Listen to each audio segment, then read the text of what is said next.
Okay, this is Miss Wilson. I hope everybody's doing well. This is a new thing for me, so bear with me. I really need you to pay attention to this. You're going to be having a paper that you're going to need to do a 500-word answer to a question on that's going to be due on Monday. I'll give you the question on Thursday. So you're going to really need to understand two of Sylvia Plath's major poems in order to do that question. So go ahead and spend time watching this video. I know it's not going to be your favorite thing, but it will explain the poetry to you. Now, two of her famous poems are Lady Lazarus and Daddy. And we all know by watching the videos that Sylvia Plath has daddy issues. Her dad, Otto Plath, was German, and she makes a big point of using that German heritage to equate him to Nazis in many of her poems. Now this can be pretty controversial at times. So we'll get to that point in this poem and you can see what you think. But there's a couple of things you need to know before we do this poem. The tone of this poem is pretty defiant throughout the whole thing. But it was written shortly before her death. So we're coming right down to the end on this poem. She's in her 30s and she died in her 30s when she wrote this poem. So this is pretty much one of the last poems that she wrote. And it's very focused on death and resurrection. And identity. For Plath, identity was a major theme in her poetry. She was very concerned about what her purpose was in the world. She was always having an existential crisis, which is basically just a crisis of existence. What are you here for? What is your point? What is your purpose? And remember, her husband Ted had an affair, which really threw her off because she was looking for a daddy figure in Ted, and she already didn't trust her own daddy. So when Ted let her down, it was just another example for her that men were pretty much scum. So that's going to be an important factor as you read this as well. The conceit of this poem, it's going to be all about regeneration. It's all about the death of the artist, but yet the work stays with them. The work lives on in a new form. So again, the theme is regeneration. There's some sub-themes in here, which is like personal and collective suffering. It's all about women in a dominated world by men. So there's a couple of themes going on here, but these are themes and sub-themes that you're going to find in Daddy as well, which is why I'm grouping those two poems together.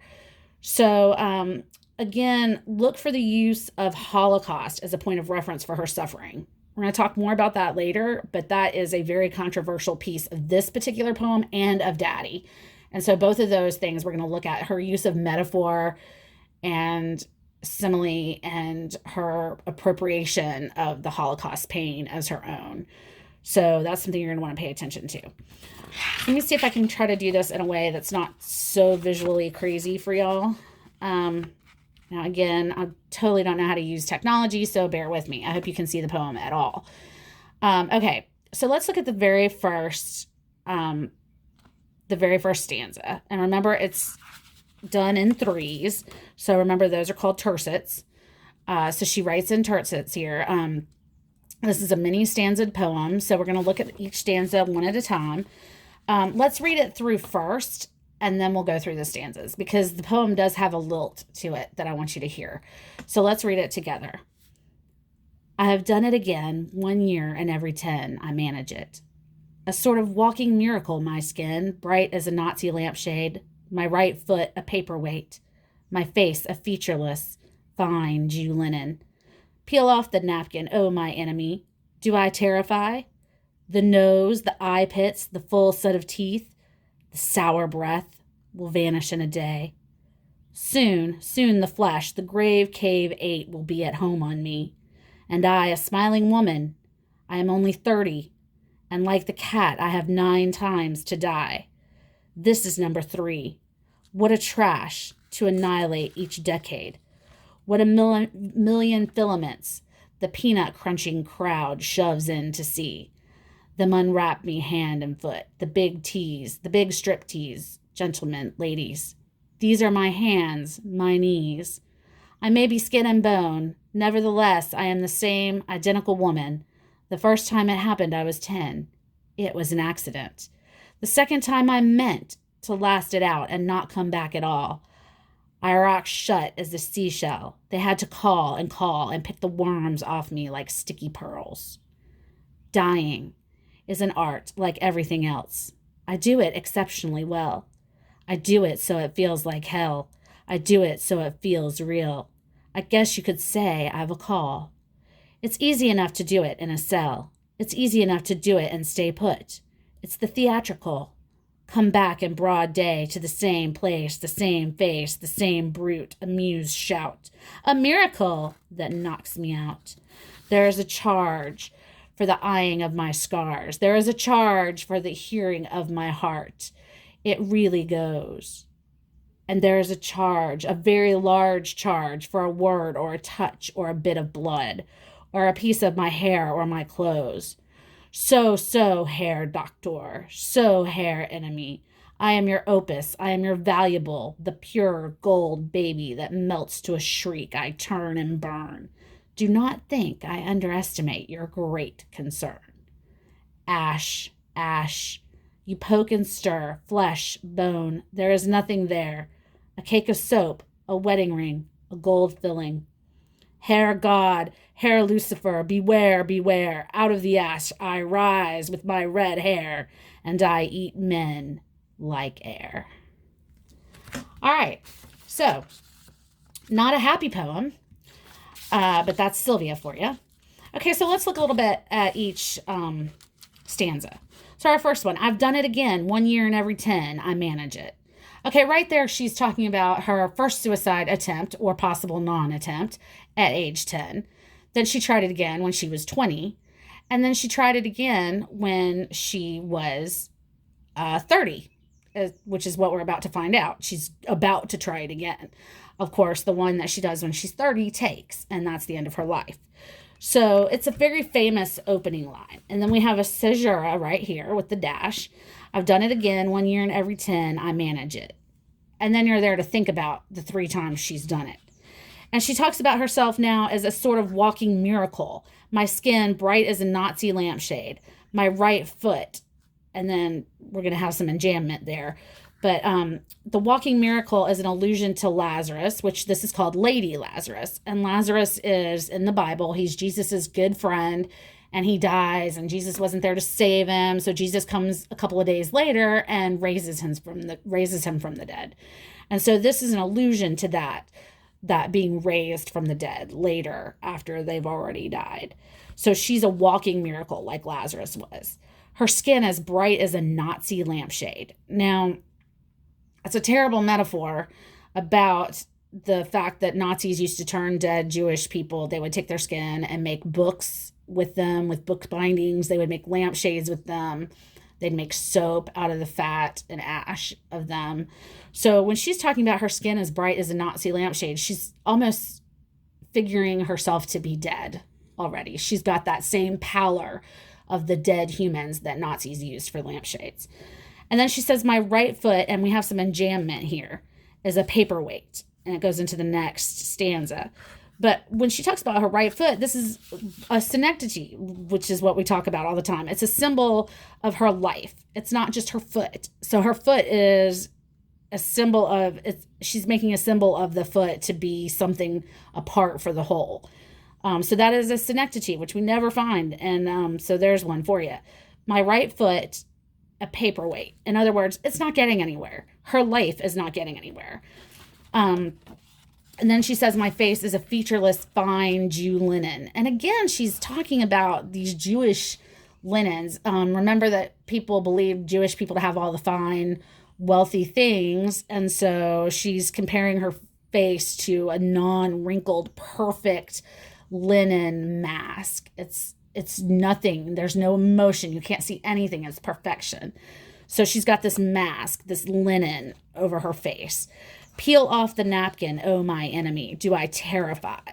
So rip off the mask, my enemy. Am I scaring you? Is she scaring him because she's dead or because she's almost dead? She talks about the nose, the eye pits, the full set of teeth, the sour breath will vanish in a day. Okay, so she's got breath, so she's not actually dead, but she's sort of alive like a zombie. And she talks about the sour breath. So it's deathly breath. It's gross. She's not living her best life here. But it's going to vanish within the day. So she's almost dead. She's dead inside and soon she'll be dead all over. And then she says, soon, soon the flesh the grave cave ate will be at home on me. And the grave cave is personification, because the grave cave eats her flesh. And soon that flesh, that eaten up, deathly flesh, will refit her because it will be dead too. So it will actually fit her and her persona once the skin is dead, like she's dead inside. Okay, so let's see if I can pull this up here. I'm trying to do a lot of things at once. Okay, so here she talks about, and I'm a smiling woman, I'm only 30, and like the cat, I have 9 times to die. Okay, so this is kind of interesting. We have all 3 lines that end with a period, and that happens a couple of times throughout this poem. But all of these lines end in a closure for definition. And I am a smiling woman. I am only 30. And like the cat, I have 9 times to die. Okay, so of course that's an allusion to the fact that cats have 9 lives. She's only 30 here, so we know that her age here, but we also know that she's 30 when she dies. So this is right near the time of death. And then she says, this is number 3. Let's see if I can pull that up a little bit. This is number 3. What a trash to annihilate each decade. So this is her number 3, her third time that her third life that she's on. She has 9 times to die, but this is the 3rd time she's going to die. And she's saying it's a trash. She's on her 3rd life and she's wasting it. She's annihilating each decade. Her 10th decade sucked. Her 20th decade, or, each of those decades sucked. So those 3 decades, she's very unhappy with them. And then right here at the end, she says, what a million filaments. And that's an allusion to the loose ends in a light bulb.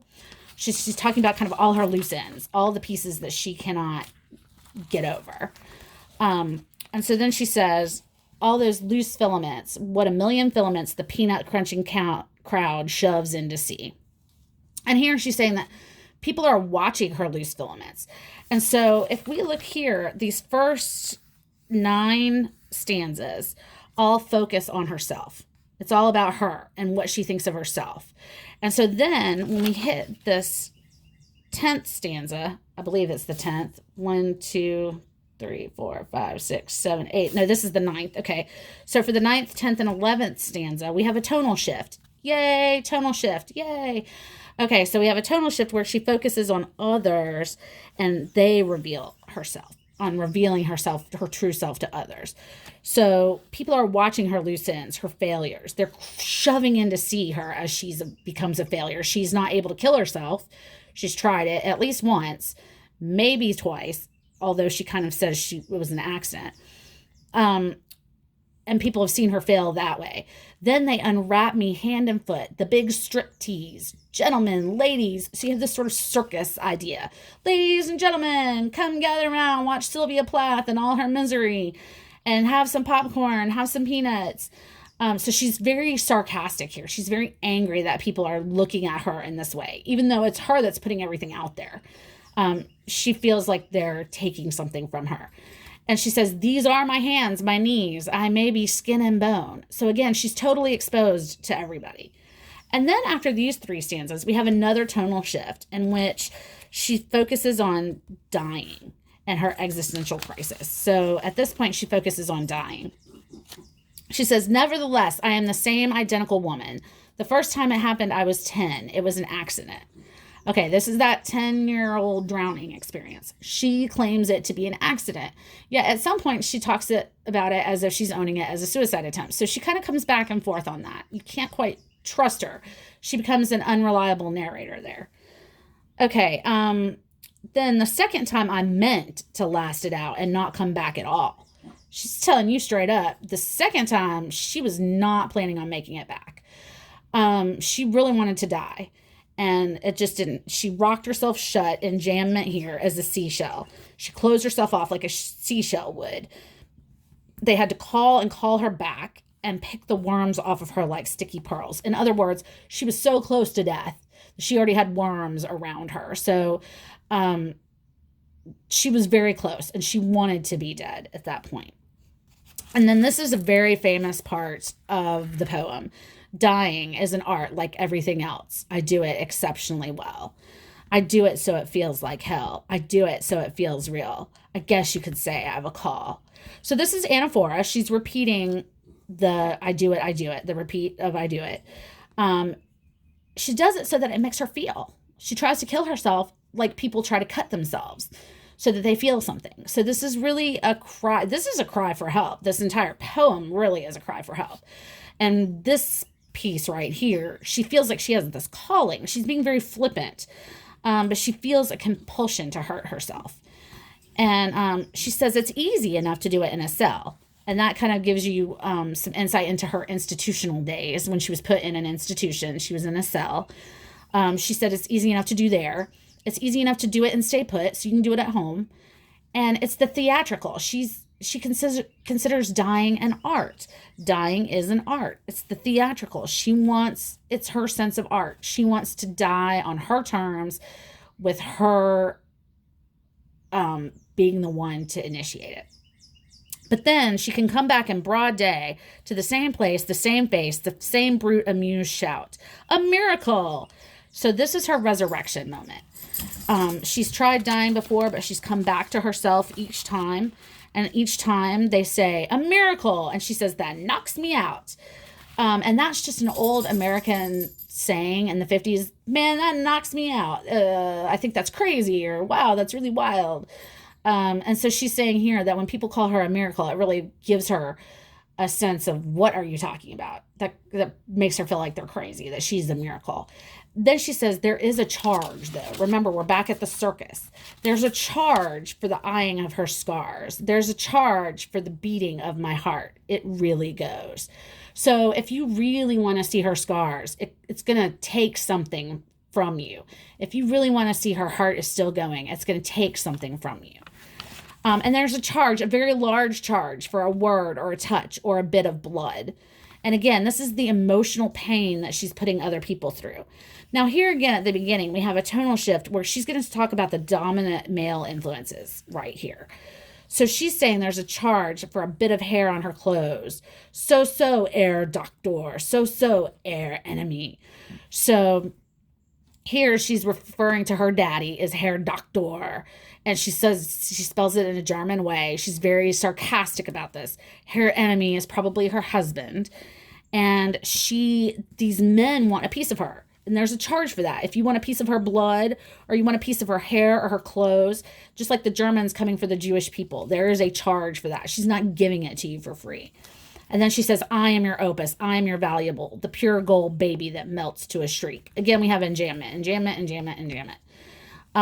But she says here, she feels her emotions and her body belong to the men like property. She is their opus. She's their valuable, their pure gold baby that melts to a shriek. I turn and burn. Do not think I underestimate your great concern. So she feels like she belongs to them, but they're killing her. And they're melting her down, who she truly is. She's losing herself in them. And then she says, ash, you poke and stir, flesh, bone, there's nothing there. At this point, she's only ash. And out of that ash, there's a cake of soap, which again is the Holocaust reference to soap made from the victim's ashes and fat. There's a wedding ring, which alludes to her dead marriage, and a gold filling, which is all that's left of her that's recognizable. And that could also be a Holocaust reference because they would melt the gold fillings down for money. Then she goes crazy and calls God and Lucifer, God and Satan. She calls them German. Herr God, Herr Lucifer. So again, they're the powerful German enemy. Men, beware. Out of the ash I rise with my red hair, and I eat men like air. And so basically she's saying, be careful, God. Be careful, Satan, because I can be invincible. I will rise like a phoenix. And a phoenix is immortal. So she rises like a phoenix, even more invincible than God and Lucifer himself. And she becomes this mythical phoenix who devours men. So the whole point of this poem is out of her death comes hope. She feels like it's the point of the poem is that even though she wants to die, when she dies, she'll become free. And for her, that is the hope. Okay, so that is Lady Lazarus. Sorry about the mess down here. This is my craft table, so I make jewelry and paint, and it's messy. But I will see you guys. I will put another video up with Daddy tomorrow so that you can have both Lady Lazarus and Daddy. And if you have any questions, just text me. Take care. Bye.